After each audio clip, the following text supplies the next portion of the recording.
우리가 읽은 본문의 말씀은 바울이 3차 선교 여행 중에 에베소에서 되어진 일입니다. 에베소라고 하는 지역은 소아시아의 서해안에 있는 항구 도시입니다. 교통의 중심지, 무역의 중심지, 그래서 아시아의 보고라고 불려졌던 번창했던 그런 도시입니다. 세계 7대 불가사의 중에 하나인 아데미 신전이 이곳에 있었고, 아데미 여신을 섬기는 일을 위시해서 우상 숭배가 만연했던 그런 도시이기도 합니다. 바울이 에베소로 왔을 때에 그때 아볼로는 지난 18장 마지막 부분에서 보았던 것처럼 고린도로 떠났습니다. 바울이 에베소에 이르러서 어떤 제자들을 만났다, 본문이 그렇게 얘기합니다. 사도행전의 저자인 누가는 제자 이렇게 표현할 때는, 누가가 그렇게 표현할 때는 그 제자는 그리스도인을 의미합니다.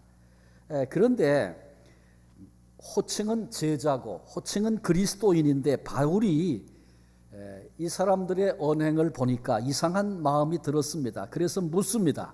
너희가 믿을 때에 성령을 받았느냐?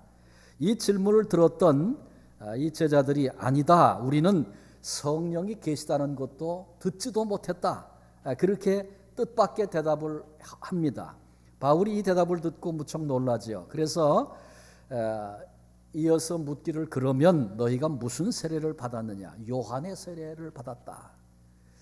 요한의 세례, 어떻게 에베소 지역에 요한의 세례가 있었을까? 이미 우리가 살펴본 것처럼 아볼로가 브리스길라를 만나서 그 도를 깊이 알기 이전에 아볼로가 끼쳤던 많은 영향이었다, 그렇게 생각을 하게 됩니다. 바울은 이 얘기를 듣고 요한의 세례의 핵심이 무엇인가를 가르쳐 주었습니다. 세례 요한이 세례를 베풀 때에 사람들에게 했던 얘기를 너희들 기억하느냐?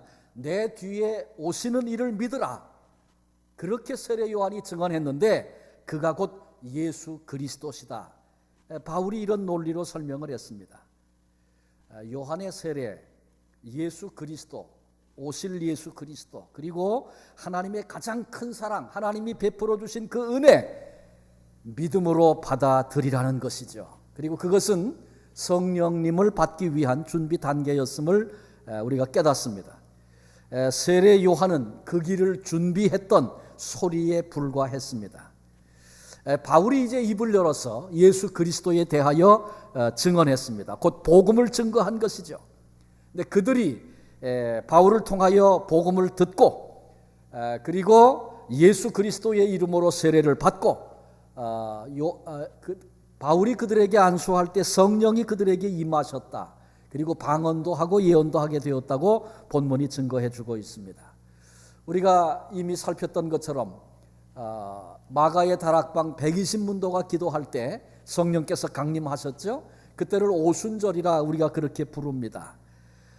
또 베드로가 고넬료의 집에 가서 거기 모인 식구들에게 말씀을 전하고 기도할 때 그들에게 성령이 임했던 사건을 우리는 기억하고 있습니다. 그런데 이제 에베소에 동일한 현상, 동일한 일들이 벌어진 것입니다. 그래서 어떤 이들은 이 에베소를, 본문의 이야기를 에베소의 오순절이다, 그렇게 설명을 합니다. 에베소에 일어난 또 하나의 오순절 사건이다, 그런 얘기죠. 바울이 제자들의 믿음을 점검하기 위해서 질문을 했죠. 너희가 믿을 때에 성령을 받았느냐?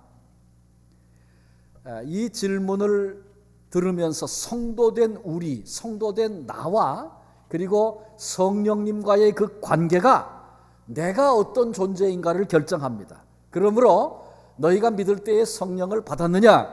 이 바울의 질문 앞에 저와 여러분 우리도 서야 합니다. 요한복음 14장 16절에 내가 아버지께 구하겠으니 그가 또 다른 보혜사를 너희에게 주사 영원토록 너희와 함께 있게 하리니, 주님이 말씀하신 말씀입니다. 언제 이 말씀을 하셨냐 하면 최후의 만찬이 끝이 났습니다. 그리고 유다가 밖으로 나갔습니다. 그때 예수님께서 잠시 내가 너희와 함께 하지만 곧 너희를 떠나간다. 그리고 나 있는 곳에 너희가 올 수 없다. 그렇게 말씀하셨어요.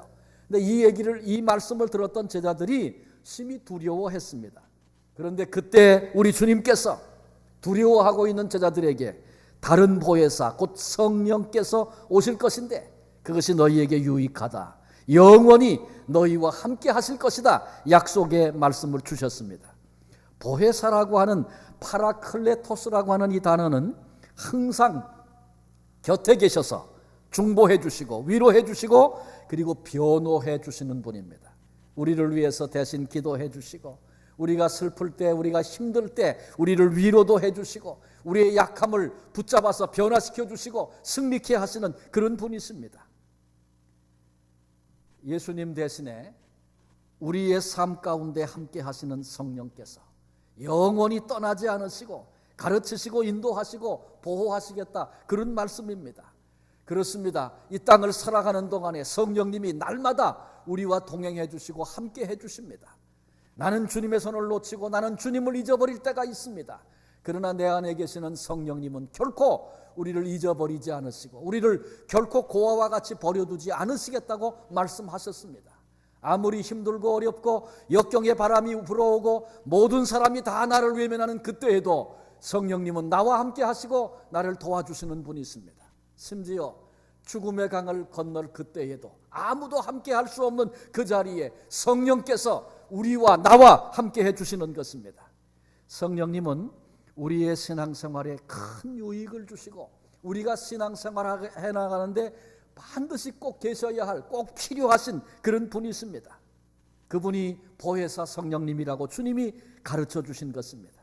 우리가 신앙생활하면서 언제부턴가 기쁨을 상실하고 봉사해보겠다고 애를 쓰지만 결과도 시원치 않고 열매도 별로 없고 힘만 들고 이웃을 사랑하겠다고 애는 써보지만 날마다 사람들과 부딪혀서 문제를 일으키게 되고, 여러분 왜 그런 것입니까? 여러 가지 이유를 들 수 있겠지만 그 중에 가장 중요한 것은 성령의 은혜 안에 있지 못하기 때문에 그렇습니다. 성령 충만하지 못한 결과가 그렇게 나타나는 것입니다. 이 시간 어떻게 성령의 충만을 받을 것인가? 어떻게 성령의 다스림을 받을 것인가? 그래서 우리 신앙생활에 구체적인 도움을 얻고 우리가 승리하고 어떻게 그 은혜 안에 살 수 있을 것인가를 함께 상고하려고 합니다. 첫째로 그런 삶을 살려면 성령을 받아야 합니다. 다른 말로 얘기하면 예수님을 영접해야 한다, 그런 말이기도 합니다. 성령을 받아야만 성령의 충만을 누릴 수 있는 거죠. 성령을 받지 못했는데 성령의 충만을 누린다든지 성령의 은혜 아래 있다든지 그럴 수 없는 것입니다. 예수님이 이 땅에 오셔서 사람들을 위하여 말씀도 해주시고 질병도 치료해 주시고 굶주린 자에게 먹을 것도 주시고 하늘 천국 복음에 대하여 증거도 하시고 이 땅에서 사역을 감당하시다가 우리 힘으로 해결할 수 없는 인간의 죄, 우리의 죄, 나의 죄를 위해서 우리 주님이 십자가에 죽으셨습니다. 그리고 말씀대로 사흘 만에 죽음의 권세를 깨뜨리시고 부활하셨습니다. 승천하시기 전에 제자들에게 성령을 보내실 것을 약속해 주셨습니다. 우리가 복음을 듣고 내가 죄인이구나, 예수님이 나를 위하여 십자가에 대신 죽지 않으면 안 되는, 죽을 수밖에 없는, 그래야만 내가 하나님의 자녀가 되고 구원받을 수 있는 그런 죄인이구나, 예수님이 내 죄 때문에 십자가에 죽으셨구나, 이 사실을 깨닫고 그리고 예수님을 나의 구주로 영접할 때 그때 주님께서 성령으로 우리 안에 들어오십니다. 아들이 있는 자에게는 생명이 있고 아들이 없는 자에게는 생명이 없다고 그렇게 성경은 말씀하고 있습니다. 우리가 주님을 영접할 때 주님, 내가 이제 주님이 나의 주 되심을 믿습니다. 내 죄 때문에 주님이 십자가에 죽으신 거 내가 믿습니다. 주님을 영접하니 주님 내 안에 들어오세요. 이렇게 우리가 인격적으로 주님을 영접할 때 주님이 성령으로 우리 안에 찾아오시는 겁니다. 그때 자연인, 죄 가운데 태어나서 죄 가운데 살았던 자연인, 육적인 존재가 영적인 존재로 변화되는 것입니다. 하나님의 영이 우리 안에 들어오시는 것입니다. 그러니까 예수님을 영접하는 순간, 그건 다른 말로 얘기하면 거듭나는 순간에 성령님께서 우리 안에 들어와서 우리 안에 내재해 계신다는 것입니다. 요한복음 1장 12절 13절에 보니까 영접하는 자, 곧 그 이름을 믿는 자들에게는, 예수님을 영접한다, 내가 예수님을 믿는다, 똑같은 얘기입니다. 그들에게는 하나님의 자녀가 되는 권세를 주셨으니 이는 혈통으로나 육정으로나 사람의 뜻으로 나지 아니하고 오직 하나님께로부터 난 자들이니라. 혈통을 따라서 부모가 믿기 때문에 나도 그렇고, 내가 소원하고 내가 열심히 내가 노력하고 그래서 되어진 것이 아니고, 예수님을 영접할 때에 성령께서 우리 안에 들어오시고, 그때 비로소 그리스도인이 되고 하나님의 자녀된 권세도 누리고 그렇게 되는 것입니다. 그러니까 교회를 그냥 다니다 보면 그리스도인도 되고 예수 믿는 사람도 되고 그런 것이 아니고, 예수님을 영접하는 새로운 출발이 우리에게 있어야 합니다. 거듭남, 생명이 위로부터 임하시는 그 역사를 우리가 맛봐야 합니다. 예수님을 이같이 영접할 때 그리스도인의 삶이 시작됩니다. 그때 그 삶을 자녀의 특권이라고 성경은 말씀하고 있어요. 여러분, 예수님을 제가 알기로는 여기 계신 분들 거의 대부분이 다 예수님을 나의 구주로 영접한 분들임을 믿습니다. 예수님을 우리가 나의 구주로 영접하는 그 순간에 성령께서 우리 안에 들어와서 우리 안에 내재해 계신 것입니다. 그런데 예수님은 영접했는데 성령님이 내 안에 계시다는 사실을 모른 채 살아간다면 그건 비극입니다. 성령님이 계신 것과 안 계신 것은 결코 같을 수가 없죠. 전혀 다른 겁니다. 근데 내가 내 안에 계신 성령님을 인식하지 못하고 성령님이 내 안에 계시다는 사실을 모른 채 그렇게 살아가면, 그래서 성령님 외면하고 살면 내 안에 계신 성령님이 탄식하고 안타까워하고, 그래서 그런 상태가 되면 내 마음도 불편하고 힘들어지고 그런 것입니다. 그런데 내가 성령님을 기쁘시게 해드리고 성령님과 동행하는 그런 삶을 살면 성령님이 내 안에 즐거워하시고 기뻐하실 때 우리는 영적인 존재이기 때문에 그 기쁨을 나도 느끼고 나도 누리고 그렇게 되어져 있는 것입니다. 그러나 알아야 할 것은 성령님이 우리 안에 내재해 계시다고 해서 저절로 자연적으로 성령 충만한 삶을 살 수 있는 것은 아닙니다. 그래서 두 번째로 우리가 해야 할 일은 기도해야 합니다. 성령님이 내 안에 계시면 이런 일을 하십니다. 그렇게 아는 것만으로 성령 충만을 경험할 수 없습니다. 성령 충만을 위해서 기도해야 합니다. 성령님께 사로잡힌 삶을 살기를 사모해야 합니다. 누가복음 11장 9절로 13절에 보면 예수님이 그런 말씀하셨어요. 구해라, 찾으라, 문을 두드리라. 구하는 이마다 받을 것이고 찾는 이가 찾아낼 것이고 두드리는 이에게 열릴 것이다. 그리고 이어서 하신 말씀이 너희 중에 아버지 된 자로서 누가 아들이 생선을 달라 하는데 생선 대신 뱀을 줄 그런 아버지가 있느냐?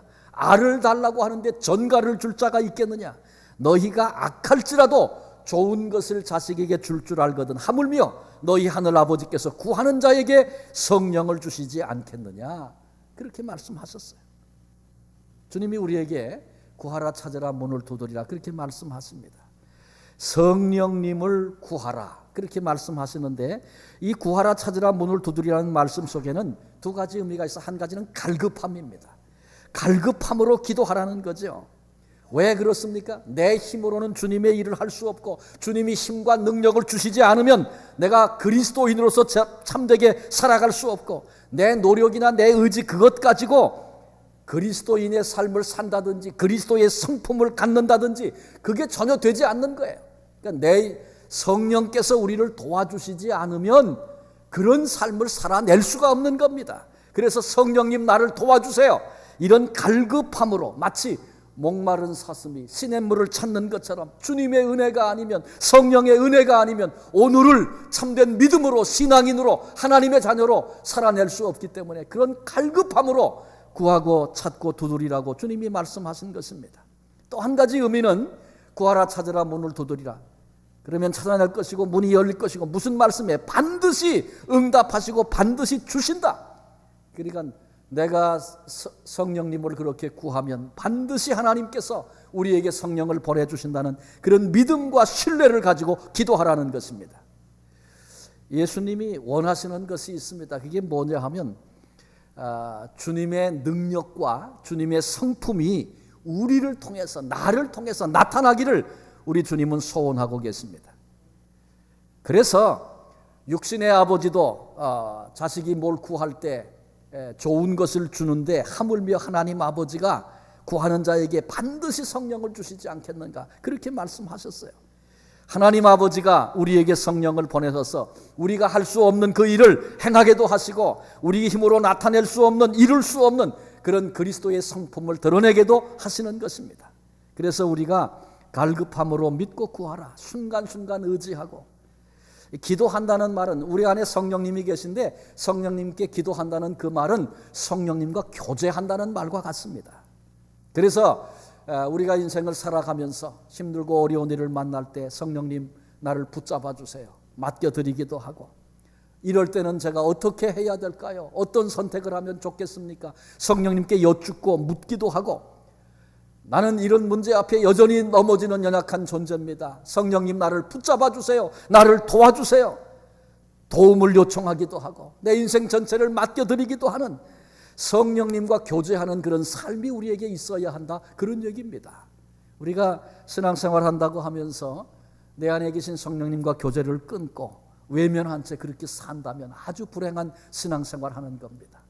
성령님은 내 안에 계시고 나를 도와주시기를 원하고 또 나와 함께 계시고 언제든지 나를 격려하기를 원하시는 그런 성령님이 내 안에 계신데 그분을 외면한 채 그렇게 인생을 산다면 우리 신앙생활이 얼마나 힘들고 어렵고, 그리고 절망할 일 앞에 여전히 무너지는 그런 존재가 되어버리고 말 것입니다. 그래서 내 안에 계신 성령님 도와주시기를 아주 갈급함으로 구하고, 그리고 반드시 도와주실 것을 믿는 그런 믿음으로 우리가 남은 생애를 살아야 합니다. 마지막 세 번째는 순종해야 합니다. 우리가 간구하고 기도할 때 성령의 충만을 주신다 말씀을 이미 드렸습니다.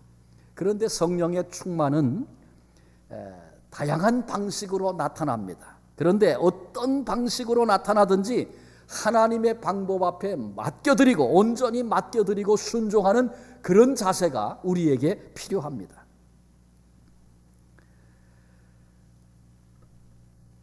어떤 분은 성령이 오시면, 성령을 받으면 반드시 방언을 합니다, 그렇게 말하는 분이 있습니다. 그거 틀렸습니다. 또 어떤 분은 나는 절대로 방언 그런 건 안 합니다, 그것도 틀린 겁니다. 이것은 다 하나님의 방법을, 내 생각을 가지고 제한하는 것입니다. 우리에게는 단지 하나님이 우리에게 어떤 방식으로 성령께서 역사하시든지 순종하는 태도와 자세가 필요합니다. 제 모친은 상당히 오래전에 이미 오래전에 공부를 하셨는데 이화를 다니시고 그 다음에 공주사범을 나오셨어요. 굉장히 지적인 분입니다. 그런데 제가 기억하는 저의 모친의 모습은 아주 뜨겁게 주님을 사랑하고 열정을 가진 그런 분이셨어요. 저희 형제가 5이고 부모님 그 다음에 외할아버지 외할머니 계셨으니까 9식구였습니다. 9식구 밥을 하시면서 또 도시락을 싸시면서 일주일씩 집에서 그걸 다 하시면서 금식하는 일을 저는 수없이 봐왔습니다. 그렇게 하시던 분이세요. 근데 왜 그렇게 참 신앙의 열심을 가지고 그렇게 되셨을까 생각해 보니까 제 형님, 맏형님과 제일 작은 누님을 잃었어요. 그러니까 자식을 잃고 나서 저희 어머니 아버지가 영원한 것은 하나님 나라다, 그 나라에서 다시 만날 그런 소망, 이런 생각을 가지시고 그래서 영혼을 구하고 또 믿음으로 주님 앞에 순종함으로 그렇게 살아가는 것, 그 일에 온 마음을 들이셨던 그런 삶을 사셨다는 생각을 갖게 됐습니다. 그런데 저희 어머니 마음속에 그런 생각 한 가지 있었어요. 이건 뭐냐 하면 그때는 성령의 역사가 참 많이 있었어요, 한국에. 그래서 방언하고 여러 가지 예언도 하고 여러 가지 은사들이 나타나고 그랬던 때인데 저희 어머니는 방언에 대해서 그렇게 굳이 방언하는 거를 믿을 수 없다 그런 건 아니고, 방언하고 그런 거 안 해도 얼마든지 하나님 잘 믿을 수 있는데 꼭 방언 필요하고 그렇지 않다, 저희 어머니는 그렇게 생각하셨어요. 그런데 언젠가 전국 여선교회 연합회가 모여서 예배를 하는 그런 시간이었습니다. 공적인 자리죠. 저희 어머니가 그 예배 사회를 보고 예배를 진행을 하셨어요. 근데 그 진행 중에 그만 방언이 터졌어요. 근데 이건 당신의 의사와 전혀 상관이 없는 겁니다. 방언 없이 신앙생활 얼마든지 할 수 있는데 뭐 꼭 그래야 되나? 저희 어머니 그렇게 생각하던 분인데 전혀 당신의 의사와 관계없이 방언이 터졌어요. 그리고 그게 잘 절제가 안 되는 거예요. 공적인 자리인데. 그런데 그 일을 계기로 해서 그 공동체 속에 성령께서 그날 강하게 역사하심으로 많은 분들이 하나님의 역사를 체험하고 방언도 하고 회개하는 그런 일들이 있었습니다. 그리고 이 사건을 통해서 하나님께서 저희 어머니의 생각을 꺾으셨어요. 그리고 저희 어머니는 그때부터 하나님의 은혜를 사모하고, 제가 교만했었습니다. 하나님이 은혜 주시면 그 은혜가 나로 승리케 한다는 사실을 더 신뢰하게 되고 그 일들을 사모하게 됐습니다. 그래서 삼각산에 우국기도원이라고 있는데 뭐 계절 관계없이 그곳에 올라가서 기도하시고, 또 갈 때마다 저를 데리고 가셔서 같이 기도하면서 하나님의 은혜를 같이 경험했던 그런 일들도 있습니다. 성령이 임하실 때에 어떤 경우에는 뜨거운 불이 내 가슴 속으로 밀려 들어오는 그런 체험을 하기도 합니다. 각양 은사가 나타나기도 합니다. 신비한 현상이 있을 수 있습니다. 그런데 몸이 불덩어리처럼 뜨거워져야 성령이 충만한 거다, 그렇게 말한다면 그건 틀렸다, 그런 얘기입니다. 어떤 사람이 불덩어리가 임하는 그런 은혜를 경험하고 각양 은사를 체험했다고 말할 때 그걸 비웃고 말도 안 되는 소리 그만해라, 그렇게 말한다면 그것도 틀린 것입니다. 어떤 역사 앞에도 하나님이 우리를 성령 안에서 이끌어 가실 때 거부하지 않고 순종하는 자세가 우리에게 필요합니다. 그러나 그렇다고 해서 성령을 빙자해서 무슨 짓을 해도 괜찮다, 그런 얘기는 결코 아닙니다. 그래서도 안 됩니다. 그래서 성령의 충만이 올바른 것인가 알 수 있어야 되는데 어떻게 알 수 있습니까? 분별의 은사를 하나님이 주셔서 영적으로 그것을 분별하는 그런 경우도 있습니다. 이것은 성령의 역사다, 이것은 악한 영이 하는 일이다, 그렇게 분별할 수도 있습니다. 그러나 일반적으로 누구나 다 알 수 있는 것은 열매를 보아서 압니다. 예수님도 그렇게 가르쳐 주셨어요. 열매를 보아서 그 나무를 안다. 좋은 열매가 맺히면 그건 좋은 나무임에 틀림이 없습니다. 나쁜 나무인데 좋은 열매 맺을 수 없고 좋은 나무인데 나쁜 열매가 맺힐 수 없다, 그런 말씀입니다. 성령께서 우리에게 오시면 아주 중요하게 하시는 일이 있는데 그게 뭐냐 하면 주님의 사역을 우리로 감당하게 하시는 일입니다. 그래서 성령을 사역의 영이다, 그렇게도 부릅니다. 주님이 가고 싶은 곳에 나도 가고 싶고, 주님이 손 내밀어 하시고 싶은 그 일을 나도 하고 싶고, 그래서 주님이 제자들에게 맡겨주신, 성도된 우리에게 맡겨주신 그 일을 삶을 들여 감당하게 되는 것, 그 성령께서 오시면 그렇게 되는 거예요. 또 한 가지 큰 일은 성령께서 오시면 주님의 성품을 자꾸 닮아가도록 그렇게 돼 있습니다. 그래서 나로서는 할 수 없는 일들을 하게도 하시고 일어날 수 없는 그런 일들이 일어나게도 하십니다. 성령이 우리 가운데 임하시면 사역 중에 초자연적인 그런 일들이 능력으로 나타납니다. 초자연적인 일, 능력, 그러니까 굉장하고 신비스럽고, 물론 그럴 수 있죠. 신비하고 굉장한 일일 수도 있어요. 그러나 반드시 그게 굉장하고 신비스러운 그런 일만 아니고요. 이런 것들입니다. 내 그릇, 내 능력 될 수 없는 일이에요. 그런데 그런 일들이 내 삶 속에 일어난다. 이것은 자연적인 것으로 설명할 수 없습니다. 이것은 바로 초자연적인 그런 일들이 내 삶 속에 경험되는 것이다, 그렇게 이해하면 됩니다. 성령의 열매, 9가지 성령의 열매를 성경이 말씀하고 있죠. 사랑이라고 화평, 이렇게 시작되잖아요.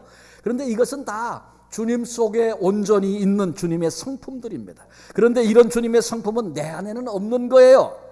그런데 내 속에 그런 주님을 조금씩 닮아갈 수 있는 일들이 시작된다는 것, 그건 초자연적인 일입니다. 본래 내 것으로는 할 수 없는 일입니다. 예를 든다면 절대로 먼저 사과할 수 없는 그런 성격의 사람이 있습니다. 그런데 그 사람이 먼저 가서 미안하다고, 그리고 먼저 사과하고, 그렇게 하는 것, 그거 자연적으로는 될 수 없는 일입니다. 참지 못하는 사람이 있어요. 분노하고 성내고 그럽니다. 그런데 그 사람이 언제부턴가 참기 시작하는 거예요. 그것도 미소를 지으면서. 여러분, 그건 성령께서 우리 안에 역사하시로만 가능한 일입니다. 자기밖에 몰라요. 이기적인 사람이에요. 그런데 오히려 먼저 다른 사람을 찾아가서 사랑으로 섬깁니다. 이건 초자연적인 일입니다. 그러니까 굉장한 일들만 아니고 우리의 삶 속에 주님 때문에 한 걸음 한 걸음 걸어가고 변화되어지는 그런 일들이 다 성령께서 우리 안에 역사하심으로 되어지는 일들이다, 그런 얘기입니다. 성령 충만하면 내 힘으로는 안 되는데, 내가 그런 사람이 절대로 아닌데, 그런데 그런 일들이 내 안에 일어나기도 하고 그런 삶을 살게도 됩니다. 그리고 이런 것들이 열매가 되어져서 증거되는 그런 삶이 되는 것입니다. 그러므로 우리는 적극적으로 성령께서 인도하시고 이끄시는 대로 순종해야 합니다. 은사를 주시고 또 능력을 주실 때는 그걸 사용하라고 주시는 것입니다. 예를 들어서 치유의 은사, 다른 사람 아픈 얘기를 들으면 내 마음이 아프고 그를 위해서 기도해 주고 싶고 또 기도할 때 낫는 그런 역사가 있고 하나님이 주신 은사입니다. 그러면 아픈 사람 찾아가고 또 그를 위해서 기도해 주고 그걸 그렇게 순종하는 삶을 살아야 합니다. 나도 아픈데, 나도 힘든데, 나도 바쁜데, 그리고 핑계하지 말라는 것이죠. 섬기는 은사를 주셨어요. 그러면 섬겨야 합니다. 왜 맨날 나만 이렇게 힘들게 섬기고 살아야 되나? 그래서는 안 된다는 거죠. 그런 은사를 주실 때에는 이유가 있어 주신 것입니다. 우리는 성령님의 인도하심 앞에, 성령님이 내게 주시는 그 마음 앞에 기꺼이 순종하리라, 이런 마음이 먼저 우리 속에 있어야 합니다. 성령님이 무슨 말씀을 하시든지 어떻게 이끄시든지 내가 그 이끄심 앞에 기꺼이 순종할 겁니다. 그런 작정된 마음이 우리 속에 먼저 있어야 한다, 그런 얘기입니다. 순종하고자 하는 마음은 전혀 없고 성령 충만만 구한다면 악령의 역사 앞에 붙들리게 될 것입니다. 그래서 우리는 성령께서 내 안에 어떤 마음을 주시고 이끄실 때에, 내게 하라고 명령하시고 도전하실 때에 기꺼이 순종하는 그런 마음, 그런 자세 준비되어야 합니다. 그리스도인으로서의 삶, 참된 그리스도인의 삶은 우리의 노력이나 의지를 가지고 되는 것이 아닙니다. 우리 힘으로 살아낼 수 없는 삶입니다. 그 삶을 살려면 초자연적인 역사가 있어야 합니다. 예수님이 제자들에게, 성도된 우리에게, 나에게 맡겨주신 그런 일들, 그 일은 우리 힘 가지고 되지 않고 성령의 능력, 성령의 역사하심 없이는 할 수 없는 그런 일입니다. 예수님의 성품을 닮아가는 것, 그건 우리의 노력 가지고 되지 않습니다.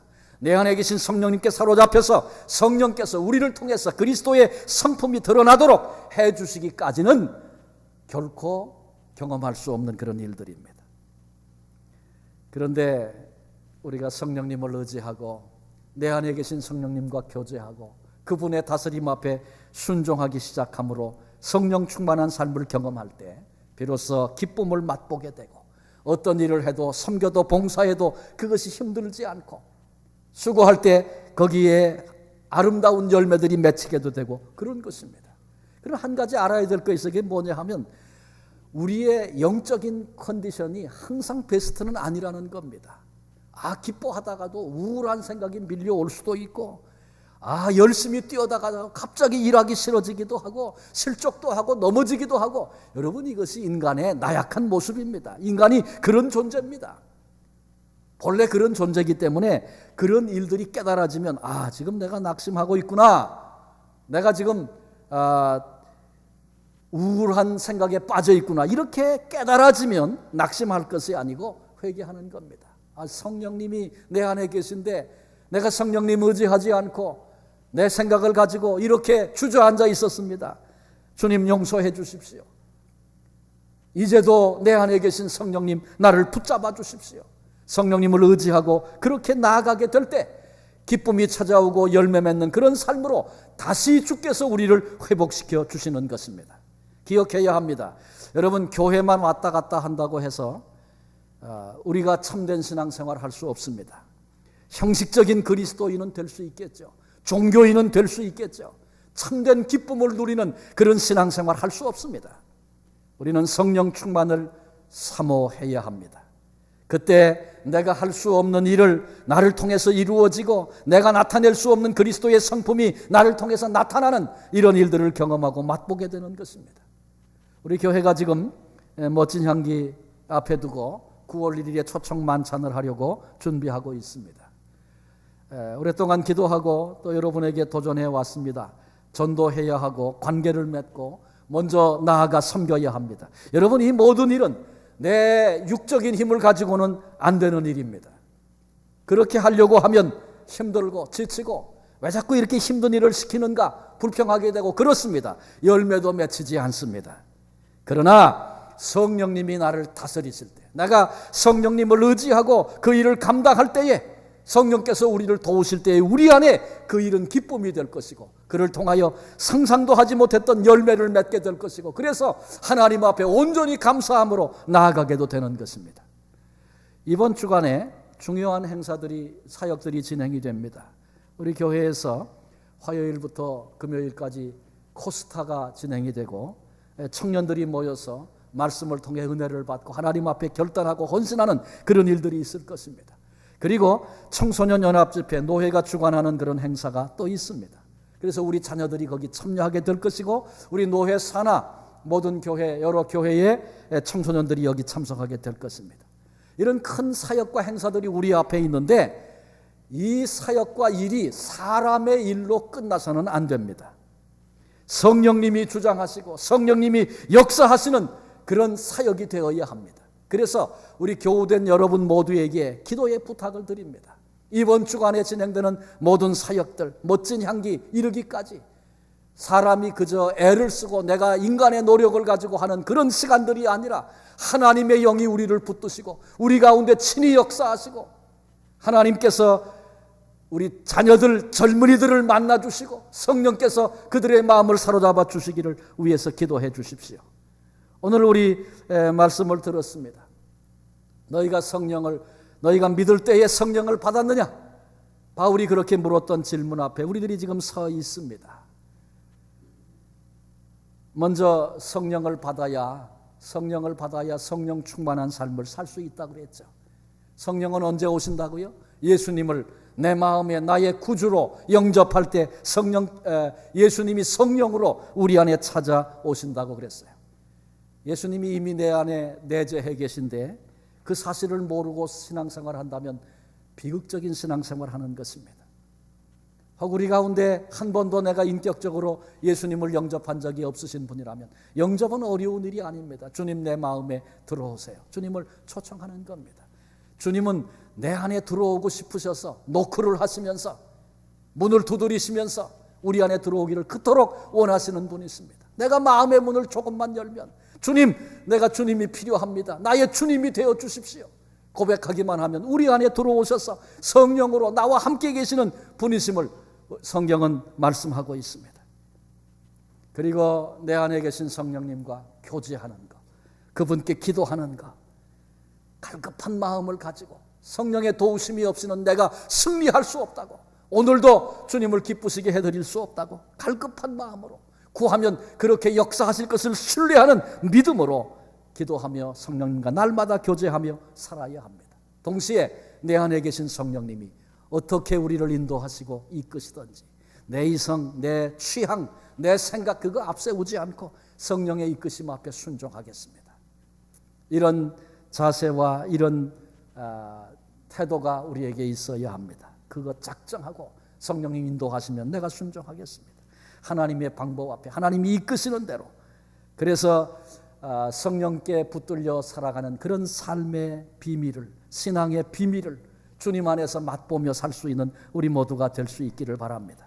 이 자리에 예배에 참여한 우리 모두 속에 성령의 이 같은 역사들을 경험하고 성령 안에서 승리하는 그런 삶을 살게 되어지시고, 또 말씀드렸던 것처럼 코스타 청소년 연합집회, 또 멋진 향기 초청 만찬, 멋진 향기 사역, 이런 모든 일들 속에 이제 참여하게 되고 초청받고 그 자리에 함께하게 될 모든 형제와 자매들 속에 성령께서 오셔서 그들의 인생을 바꾸시고 변화시키시는 놀라운 승리를 경험하게 해달라고 같이 우리 기도하시고, 그래서 우리의 사역 속에 주님의 역사가 일어나고 우리가 주님의 성품을 담고 배워 서로 격려하고 축복하고 하나님이 영광을 받으시는 그런 승리의 삶을 함께 살아가는 우리 모두가 되시기를 주님의 이름으로 축원합니다. 기도하시겠습니다. 주님, 우리를 고아와 같이 버려두지 않으시겠다 약속하시고 성령님을 보내주셔서 광야 같은 인생길, 때로는 슬픔을 당하기도 하고 고통을 겪기도 하고 억울함을 당하기도 하고 우리 힘으로 감당할 수 없는 수많은 난제들이 우리를 덮쳐와도 우리를 버려두지 않고 외면하지 않으시고 함께 하시며 우리의 마음을 움직여도 주시고 감동도 해주시고 위로도 해주시고 격려와 소망도 부으셔서 부르심을 입은 그 길을 오늘도 걸어가게 하시는 성령님의 그 은혜로 인하여 감사와 찬양을 드립니다. 우리 안에 거하시는 성령님을 근심하게 해드리는 어리석은 저희들 되지 않게 하시고 날마다 성령님이 주시는 그 마음 앞에 순종함으로 하나님의 역사를 이루는 놀라운 사역에 동참하고 승리하며 우리의 삶을 통하여 그리스도의 성품이 드러나는 귀중한 은혜를 함께 누리는 우리 모두가 되게 해 주옵소서. 이번 주간에 우리 교회에서 코스타를 하게 됩니다. 또 이제 청소년 노회 산하교회들이 모여서 연합으로 수련회를 갖습니다. 멋진 향기도 앞에 두고 있습니다. 하나님, 이 모든 일들이 사람의 일로 끝나지 아니하고 성령께서 우리 안에 거하시고 역사하시는 그런 일들이 되어지기를 소원합니다.